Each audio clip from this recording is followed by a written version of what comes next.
नमस्कार, म रितास्मा मुखिया। कार्यक्रम प्राइम रिपोर्टर्स डायरीमा यहाँलाई स्वागत छ।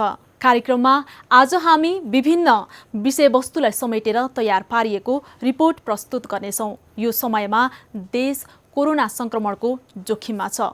संक्रमणबाट बच्न सरकारको कस्तो योजना छ र नागरिक आफै कतिको सचेत छन् र उपत्यकाको सडकको स्थितिको बारेमा तयार पारिएको रिपोर्ट प्रस्तुत गर्नेछौँ।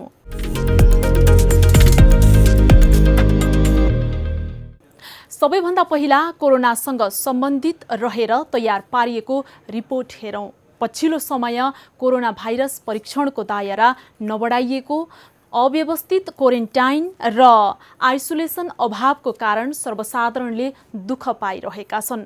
प्रदेश 1 र 2 का सरकार तथा स्थानीय तहले नै सङ्घीय सरकारको कामप्रति असन्तुष्टि जनाउँदै आक्रोश पोखिरहेका छन्। तर स्वास्थ्य तथा जनसङ्ख्या मन्त्री भानुभक्त ढकाल भने सरकारको विरोध गर्नेहरूको मती सप्रियोस् भन्दै आक्रोश पोखिरहेका छन्। संवाददाता सृजना कार्कीले तयार पार्नुभएको रिपोर्ट हेरौँ। काठमाडौँ उपत्यका लगायत देशभर कोरोना फैलिँदा स्थानीयमा त्रास फैलिएको छ। कोरोना परीक्षणको रिपोर्ट आउन एक साता बढी लाग्दा नागरिक छटपटाइरहेका छन्। तर सत्तारूढ दल नेकपामा 3 महिनादेखि सुरु भएको किचलो अझै साम्य भएको छैन। सरकारको उपस्थिति कम भएको भन्दै सरकारको चौतर्फी आलोचना भइरहेका बेला स्वास्थ्य तथा जनसङ्ख्या मन्त्री भानुभक्त ढकालले भने फेरि विवादास्पद अभिव्यक्ति दिएका छन्। मंगलबार परोपकार प्रसुति तथा स्त्रीरोग अस्पतालको 61औं वार्षिकोत्सव कार्यक्रममा मन्त्री ढकालले सरकारको आलोचना गर्नेहरूको मती सप्रियोस् भन्ने टिप्पणी गरे। मती बिग्रिएकाहरूले कोभिड-19 रोकथाम तथा नियन्त्रणको काममा आलोचना गरेको उनको आरोप छ। मती बिग्रिएकाहरूका लागि पनि यो महामारीका विरुद्ध लड्नका निम्ति मती सुध्रियोस् भन्ने म शुभकामना दिन चाहन्छु। मन्त्री ढकालले सरकारको आलोचना गरेर कोरोना विरुद्धको लडाईँ नजितिने दावी गरे। मन्त्री ढकालको भनाइ थियो, आजको दिन मती बिग्रेकाहरूका लागि पनि यो महामारी विरुद्ध लड्नका निमित्त मती सुध्रियोस् भन्ने शुभकामना दिन चाहन्छु। फेरि एकपटक यो भनाइ सुनौ। चाहे ती मेरा घरभित्र बसेका हुन्, चाहे ती मेरा छिमेकमा रहेका व्यक्तिहरू हुन्, सरकारको आलोचना गरेर लडाईँको अभियानमा लागेको योद्धाहरूका खुट्टा तानेर त्यसले कुनै राष्ट्र निर्माण गर्ने कुरामा र महामारीलाई कमजोर बनाउनका निम्ति योगदान पुर्याउन सक्दैन। पार्टीभित्रको किचलो प्रति लक्षित गर्दै मन्त्री ढकालले महामारीबाट बाँचियो भने सत्ता प्राप्ति गर्ने लडाईँ फेरि पनि लड्न सकिने बताए। उनले सत्ताका निमित्त लड्ने यो नै अन्तिम युद्ध होइन भन्दै 5 वर्ष जनताको म्यान्डेट पछि त्यो खेलमा लाग्दा पनि केही नबिग्रिने समेत दावी गरे। महामारी विरुद्ध लागेको सरकार विरुद्ध अनेक नाममा विरोध भइरहेको भन्दै मन्त्री ढकालले जनताको मागलाई समेत गीत गाउनेको संज्ञा दिए। गीतहरू बदली आउनेछन्। एक जमाना थियो पिपी नभयो भने हामी राजीनामा दिन्छौँ भन्ने जमाना थियो।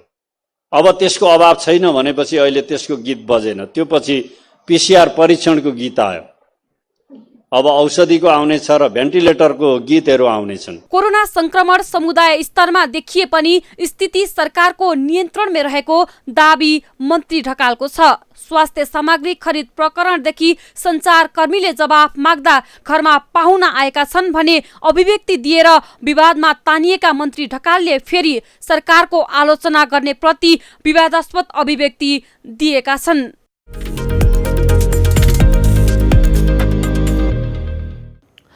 हो, यो समयमा नेतृत्व सम्हाल्ने र ग्रहण गर्ने दुवैको मती सप्रिनै पर्ने हुन्छ। एकले अर्कालाई दोष लगाउने भन्दा पनि समाधानको उपाय खोज्न सबै लागौं।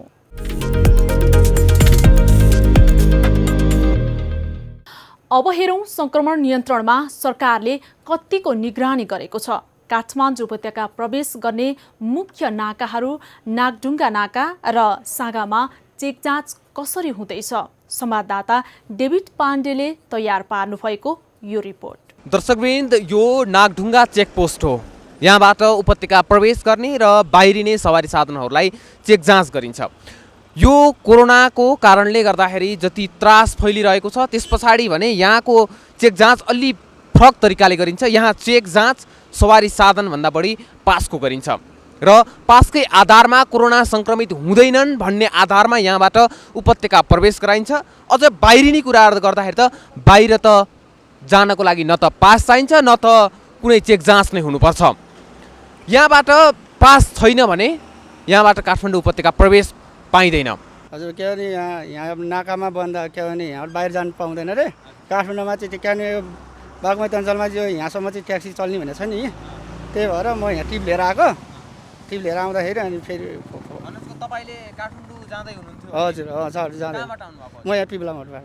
नागरिकता भन्नुहुन्छ, म त यहाँको होइन, म ट्याक्सी ड्राइभर हो किन यहाँको नागरिकता भन्नु हो, अनि म नागरिकता छैन अनि फर्काइदिनु भयो। काठमाडौँ उपत्यकामा सङ्क्रमितको सङ्ख्या बढ्दै गएपछि यहाँ अथवा नाकाहरूमा अत्यन्तै कडाइका साथ चेक जाँच गरिँदैछ।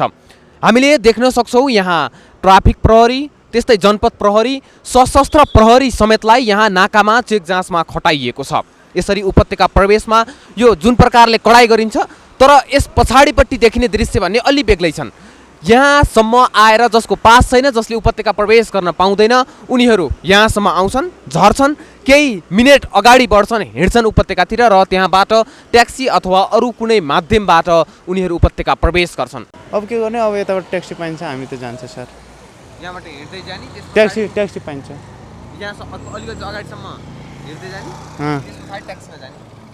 लकडाउन खुलेसँगै यहाँ कतिसम्मको नाटक मञ्चन गरियो भन्दा यहाँ पिसिआर परीक्षण गरियो करिब 1 हप्तासम्म। त्यस पछाडि अहिले न त यहाँ पिसिआर परीक्षणको कुनै गन्ध छ न के छ, मात्र पास चेक हुन्छ र यहाँबाट उपत्यका प्रवेश गर्ने अथवा फर्काउने भन्ने कुरा यहीँबाट नै निर्धारण हुन्छ। यो कुरा हो नागढुङ्गा नाकाको।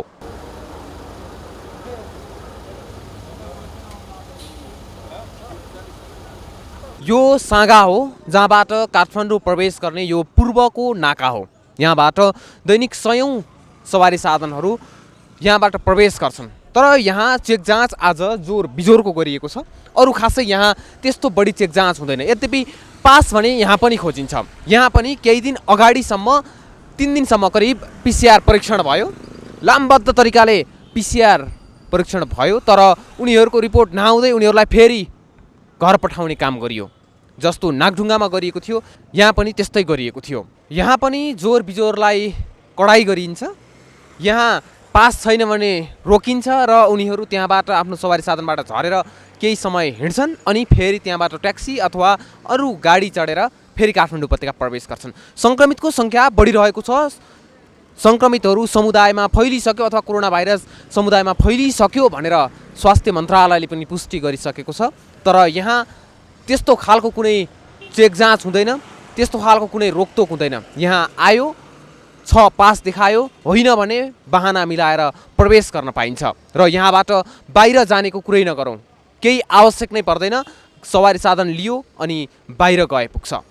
अझै यहाँ त मास्क नलगाउनेलाई 100 रुपियाँ फाइन पनि तिराइएको छ।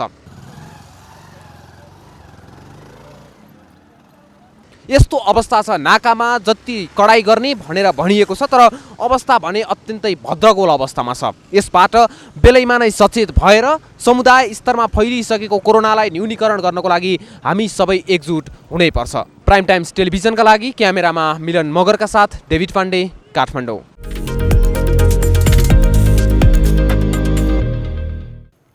उपत्यका भित्रिने पासको चेक जाँच बाहेक अन्य निगरानी देखिँदैन। निकै फितलो चेक जाँच हुने गरेको छ। सङ्क्रमित बढ्दै गए पनि उपत्यका प्रवेशमा कडाइ नगर्दा जोखिम झन उच्च भएको छ। अझ उपत्यकाबाट बाहिर जाँदा त कुनै प्रकारको चेक जाँच नै भएको पाइँदैन। यसको नियन्त्रण अथवा व्यवस्थापनमा सम्बन्धित निकायले ध्यान दिनै पर्ने हुन्छ।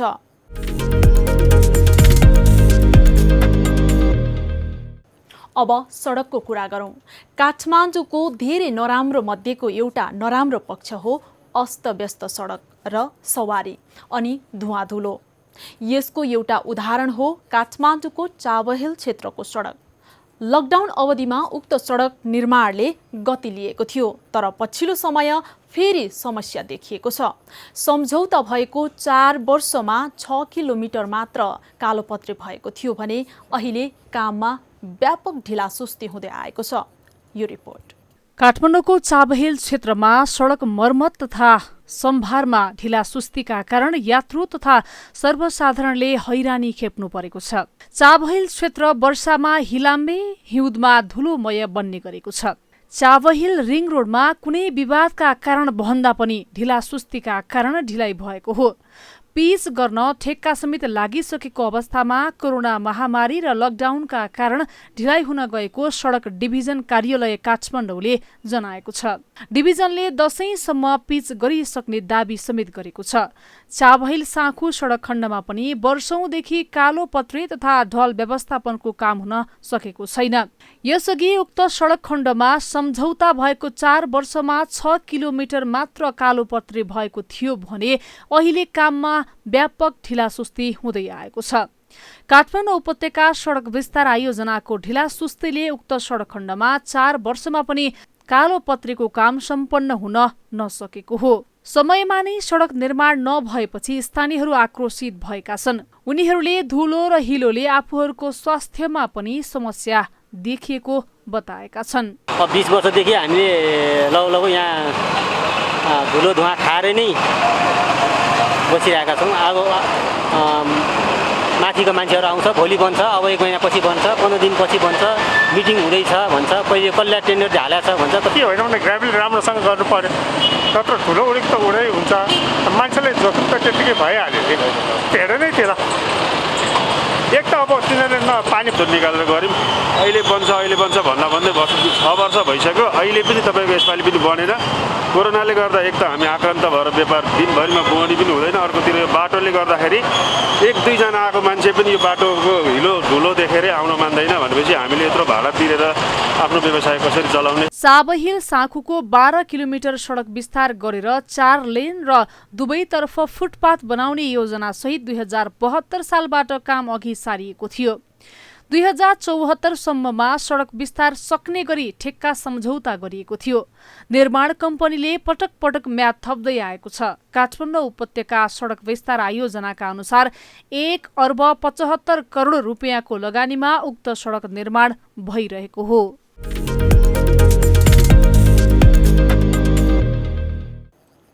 चाबहिल जस्तै धेरै उदाहरण छन् उपत्यकामा।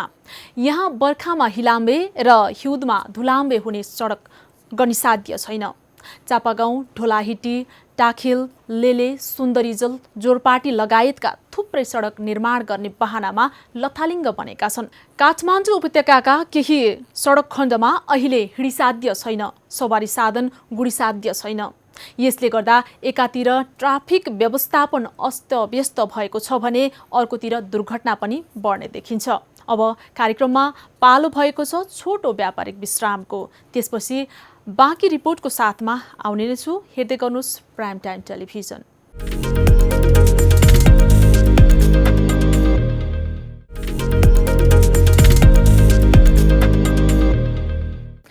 व्यापारिक विश्रामपछि पुनः स्वागत छ। कोरोना संक्रमण नियन्त्रण बाहिर गएपछि देशैभर कतै लकडाउन, कतै निषेधाज्ञा त कतै सेल गरिएको छ।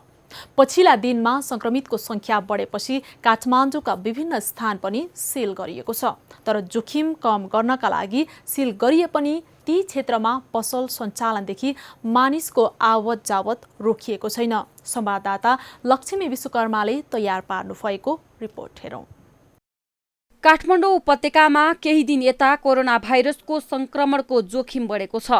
काठमाडौँको व्यस्त व्यावसायिक क्षेत्र मानिने असन महाबौद्ध क्षेत्रमा पनि कोरोना भाइरसका संक्रमितहरू भेटिएका थिए। कोरोना संक्रमित बढ्दै गएपछि ती स्थानमा सिल गरिएको छ। कोरोना संक्रमित भेटिएपछि स्थानीय निकाय अर्थात् ओडाले पसल बन्द गर्न अनुरोध गरे पनि पसलहरू भने खुला नै रहेका छन्। मानिसहरूको आवत जावत पनि रोकिएको छैन। काठमाडौँको एक स्थानमा लेखिएको यो सूचना हेर्नुहोस्, जहाँ कोरोना संक्रमित भएको हुँदा मिति 2077 साउन 24 गतेदेखि 32 गतेसम्म पसल बन्द गरी सहयोग गरिदिनु हुन अनुरोध छ। काठमाडौँ महानगरपालिका वडा नम्बर 27 ले राखेको यो सूचनाको व्यवस्था गर्दै यही क्षेत्रमा पसलहरू खोलिएको छ भने मानिसहरूको भिडभाड कायमै छ।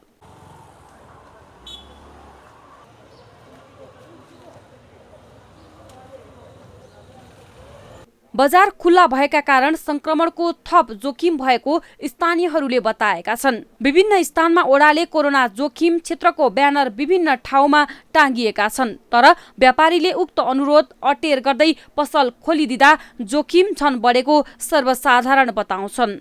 अब असुरक्षित र सुरक्षित भन्ने त अब चहल पहल, अब सिल भनेको अब दोकानहरू बन्द छ, कतिपय त अब भित्रभित्र खोलेर अब बेचि नै राखेको छ होइन। सिल भएको एरियामा पनि अब कतिपय ठाउँमा बन्द पनि गरेछ। अब वडाको अब अध्यक्षहरू सबै मिलेर बन्द गरेछ। अब हिजो छाडि अस्ति दिन कोरोना टेस्ट पनि भयो। आफ्नो आँखाले देख्दाखेरि अब सबै चलिरहेको छ, देखिरहेको हुन्छ होइन। अब कोरोना भन्ने भयो भने चाहिँ अलिअलि डर हुन्छ होइन। नभयो भने अब आफू सेफ भएर अब कसैसँग हिँडडुल गर्दाखेरि नठोकिकन हिँड्दाखेरि अनिवार्य अब मास्क लगाएर हिँड्दाखेरि सुरक्षित नै जस्तो। अब कसरी लाग्ने हो, के गरी लाग्ने हो त्यो पनि थाहा छैन होइन। अनि त्यो विषयमा चाहिँ अब सुरक्षित भन्ने कि असुरक्षित भन्ने त्यो। यता स्थानीय निकायले भने संघीय सरकारको उचित समयमा उचित निर्णय गर्न नसक्दा समस्या आएको भन्दै आक्रोश व्यक्त गरेका छन्। पहिला नि चाहिँ ओपन गर्नुपर्ने थियो नि। अब पहिला ओपन गर्नुपर्ने बेलामा ओपन गरेन, अहिले बन्द गर्नु बेलामा चाहिँ ओपन भइराख्यो। यो सरकार पागल हो कि के हो भनेर भन्न नसक्ने छ कि। मेरो आफ्नो विश्लेषणमा त यो सरकार चाहिँ असफल सरकार हो। यो सरकार पागलपना भइसक्यो। यो सरकारमा उच्च स्तरीय बस्ने मान्छेहरूले के बोल्छ के बोल्दैन। अब बेसार पानी खाएर चाहिँ के छ भन्दाखेरि बेसार पानी खाएर कोरोनालाई जित्न सकिन्छ भन्ने कुरासम्म पनि भन्छ। सरकारले भने संक्रमितको संख्या बढ्दै जाँदा पछिल्लो समय पुरै क्षेत्रलाई लकडाउनको साटो सम्बन्धित क्षेत्रलाई मात्र सटडाउन गरेर परीक्षणको दायरा बढाउने रणनीति लिएको छ। देशभर पछिल्लो समय कोरोना संक्रमित दिन प्रतिदिन बढिरहेका छन्। ट्राफिक प्रहरीले चेकजाँचमा पनि कडा गरेको छ। जति नै कडा गरे पनि मानिसहरूको आवत जावत रोक्न हम्मे परेको छ। यसरी नै लापरवाही गरिरहने हो भने जुनसुकै बेला कोरोना संक्रमणले तहस नहस नबनाउला भन्न सकिँदैन। प्राइम टाइम्स टेलिभिजनका लागि क्यामेरामा सुमन निरौलाका साथमा लक्ष्मी विश्वकर्मा, काठमाडौँ।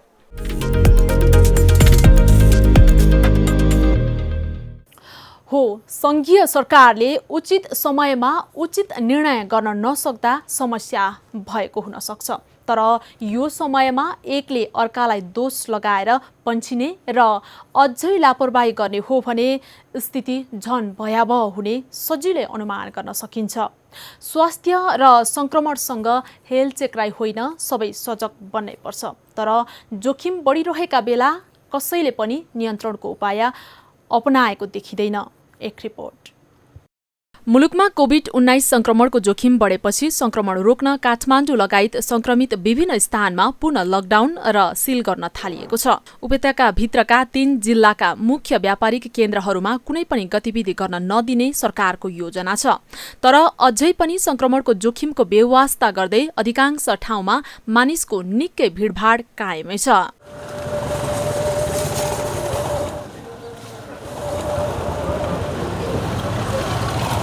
उपत्यका आवागमनमा कडाई गरिएको छ भने सवारी साधनमा जोर बिजोर प्रणाली लागू गरिएको छ। मास्क नलगाउने र स्वास्थ्य मापदण्ड पालना नगर्नेलाई कारबाही समेत गर्ने भनिएको छ। तर नागरिक आफै सचेत नहुँदा कोरोनाको जोखिम बढिरहेको छ। आफै सचेत हुनुपर्ने विषयमा पनि नागरिक सरकारलाई दोष दिएर लापरवाही गरिरहेका छन्। सतर्कता सबैले अपनाएकै छ, तर त्यसले मात्र पुग्दैन जस्तो लाग्छ। राज्यकै कमजोरी जस्तो लाग्छ मलाई चाहिँ। एउटा स्वास्थ्यको लागि के गर्नुपर्छ, बाटोमा हिँडिरहेकोलाई हेर्नु पर्यो, अनि घरमै बसेकोलाई नि ओडासम्म। सरकारले संक्रमण फैलिन नदिनका लागि शैक्षिक संस्था, सभा, गोष्ठी, तालिम, सेमिनार, प्रदर्शन, सिनेमा हल, सैलुन, खेलकुद, पुस्तकालय लगायतका क्षेत्र बन्द गर्ने निर्णय गरेको थियो। त्यसैगरी फुटपाथ, ठेलागाडा र साइकलमा सञ्चालन भइरहेका तरकारी, फलफूल, खाद्यान्न, लत्ता कपडा लगायतका खुद्रा व्यापार व्यवसाय एवं कबाडी संकलन जस्ता कार्य सञ्चालन हुन नदिने भनिएको छ। तर सबै प्रकारका कार्य खुलेआम सञ्चालन हुँदै आएका छन्। व्यापारीहरू पनि कोरोनाको जोखिमको बेवास्ता गर्दै पैसा कमाउने धुनमा छन्। होइन, व्यापार खुल्ला भने कस्तो सतर्क भनेर अब हामीले मात्र गरेर हुने होइन होइन। सरकारले पनि मलाई त हेर्नु पर्यो, गर्दाले पनि हेरेर मलाई चाहिँ कुन हिसाबमा गर्ने त्यो सिस्टममा जानु पर्यो। मेरो विचारमा मलाई सिस्टममा गयो भने एकदमै राम्रो हुन्छ। अब इन्डिभिजुअल गयो भने कसैको पनि त्यो राम्रो हुने। उचित होइन कि मलाई चाहिँ निर्णय त गर्यो त्यसको कार्यान्वयन चाहिँ फिटोलो भयो र कानुन चाहिँ स्ट्रिक्टली गर्नुपर्छ जुन मलाई चाहिँ निर्णय लिन्छ त्यो चाहिँ सरकारले गरेपछि त गर्नु पर्यो त्यो यो त अब हामीले एकजनाले भनेर हुने चिज त होइन हामीहरूको त पसलै यहीँ हो पसल खोलेर बसिरहेको होइन यता हामीहरूलाई यस्तो नोटिस केही पनि आएको छैन कसैले भन्यो भने हामी बन्द गर्न तयारै छौँ सरकारले पुनः भदौ 31 गते मध्यरातसम्मका लागि नेपाल प्रवेश गर्ने सबै प्रवेश बिन्दुमा आवागमन स्थगित गर्ने निर्णय गरेको छ। त्यसैगरी होटल रेस्टुरेन्टबाट तयारी खाजा लैजानको लागि मात्रै खोल्न पाइने भएको छ। मापदण्ड पालना गरेर व्यवसाय सञ्चालन गर्दा पनि सरकारको यस्तो निर्णयले घाटा बेहोर्नु परेको व्यवसायीहरू गुनासो गर्छन्। संक्रमणबाट बचाउनु छ हामीलाई अनि त्यसको लागि अब नेपाल सरकारले जुन एउटा मापदण्ड तयार गरेको छ स्वास्थ्य मापदण्ड त्यो अनुसारको WHO को आधारमा जुन मापदण्ड तयार छ त्यसको आधारमा हाम्रो कर्मचारीहरूलाई हामीले तालिम दियौँ। अब हिजोबाट चाहिँ अब यो होटल रेस्टुरेन्टहरू फेरि सञ्चालन गर्न रोक लगाउने खालि टेक अवे मात्रै गर्न दिने भन्ने कुराहरू पनि आछ हैन। अब त्यसले गर्दाखेरि हामी एक तरफ सुरु गरिसकेका छौँ। अहिले हाम्रो नभएको खर्च गरेर हामीले कोभिड प्रोटेक्सनको लागि अब खर्च गऱ्यौँ इक्विपमेन्ट ल्यायौँ तालिम दियौँ र अब सफासुग्घर हाम्रो घर गएका कर्मचारीलाई बोलाएर ल्याइसकेका छौँ। अब यो अवस्थामा फेरि बन्द गर्नु पर्यो भने हामीलाई थप मार पर्छ। दिन प्रतिदिन संक्रमणको दर वृद्धि भइरहेको बेला सरकारले नियन्त्रणको उचित उपाय खोज्नै पर्छ र नागरिक आफै पनि सचेत हुन जरुरी छ। क्यामेरामा सुमन निरोलाको साथमा रितासमा मुखिया, काठमाडौँ।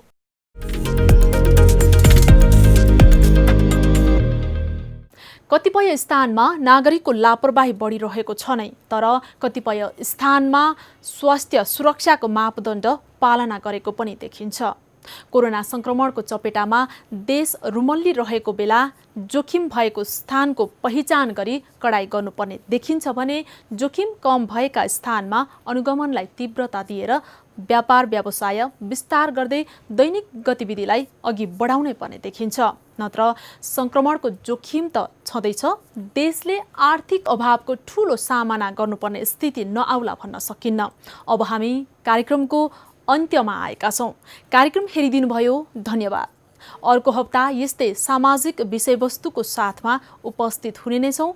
म लगायत सम्पूर्ण टिमलाई बिदा दिनुहोस्। प्राइम टाइम्स टेलिभिजन हेर्दै गर्नुहोस्। नमस्ते।